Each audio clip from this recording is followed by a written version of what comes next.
Мен өмірге келгеніңіз үшін, 9 ай құрсағыңызда көтергеніңіз үшін, жұрттан балам кем болмасын деп, барлығында маған әпергеніңіз үшін. Рахмет, мама, маған бөлген уақытыңыз үшін, жылы сөзбен, ақ сүтіңіз үшін. Түндерде жылап оянғанда, ұйқыңызды қиып жұбатқаныңыз үшін. Рахмет, мама, балам деп мені сүйгеніңіз үшін, мен үшін отқа күйгеніңіз үшін.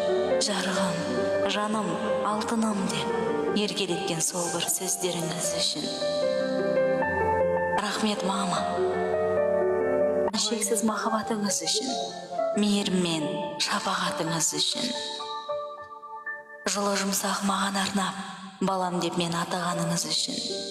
Рахмет, мама, әрқашан мені қолдағаныңыз үшін, балам деп мені қорғағаныңыз үшін. Мен үшін әркез күн демей түнде уақытыңызды арнағаныңыз үшін. Рахмет, мама.